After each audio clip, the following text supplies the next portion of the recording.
Some people hate flippers and some love them. I like them okay. But seeing as knives are cutting tools and really nothing more, manufacturers constantly have to add some new bullshit to get you to buy them. Like super steel.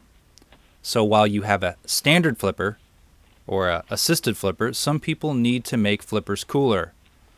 Good for them. So let's take a look at the new flipper collaboration between GTC Knives and Zero Tolerance called the 0055. Although Cedric in ADA said he's still waiting for the ZT 80085 to drop. So let's look at these dimensions, like the length and the weight overall.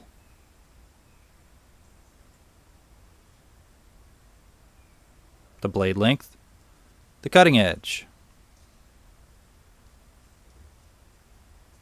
the handle size, the grip area. How about that silence? Spine thickness and handle thickness. And tallness closed, and flipper protrusion. Fellow knife channel and YouTuber Tovarish Works loaned me this knife to check out. And I think he recorded a brief statement for this one too, so let's hope it's a little bit nicer than the one on the other Zero Tolerance review I just did. What's up everybody, I'm Tovarish Works. If you're sick and tired of watching Advanced Knife Bros videos on really crummy Chinese knives, come on over to my channel and watch videos on real knives, like this custom Thorburn. Okay, so the 0055 has a unique blade shape, as to make old people say, "I liked it when a knife used to look like a knife." It is a reverse tanto blade shape with what is called a compound grind, which seems like a flat grind in two areas because, knife sharpening shouldn't be boring. The blade is made from wear and low price resistant S35 VN in a stone washed finish, and it looks nice if you're into angles, or as Sailfish Sound System put it, robot turds. The blade is deployed by a most likely patented, "They all cut, but is yours open like this?" flipping mechanism called the SLT flipper stud. It hides away when closed and open as to make the rest of your $225 pocket knife easier to bang up against your keys instead of just the flipper getting snagged on your keys. Now, if you're familiar with Kershaw or Zero Tolerance's Speed Safe, and you're crossing your fingers and hoping this one is just a little bit harder to open, you're going to be a very happy knife bro. The way it works is you gently pull back on the stud, or tab as real knife people call it, and wait for the stop. Then give it twice as hard as a Speed Safe amount of pull and it opens on its smooth ball bearing system. It's technically not an assisted, but it has a strong detent, so the blade is not going to open if you throw it downward like this. The stud hides away when open. It's pull harder with pressure, click. It works best when you give it just enough force to open, so it'll take a few deploys getting used to. It did for me.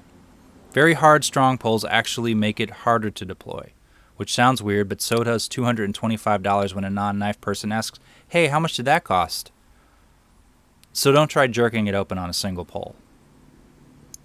The blade is locked into place by a titanium frame lock with a removable steel insert so it can endure many years of long, hard use.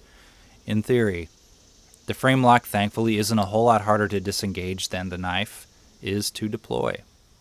So while this knife is fun to deploy, long-term fidgeting is generally fatiguing on your fingers. So it's like a Speed Safe in that regard. The handle is nice and long and made from two slabs of milled and sculpted titanium. The knife is kinda heavy, but I guess it could be heavier without all the milling. It's a partially open back design with a blue anodized backspacer for beauty. The handle fit my hand well and isn't too slippery because of the angles.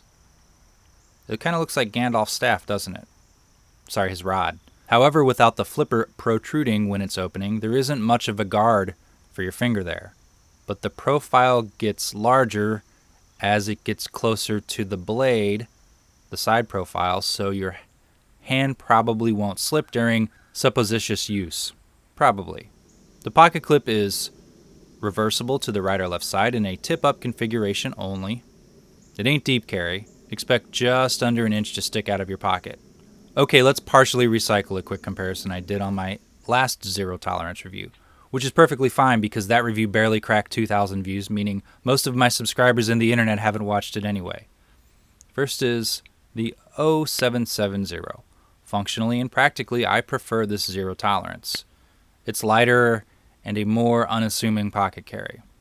Harder to hold in wet conditions and less likely to arouse our robot overlords. Smaller blade by about half an inch.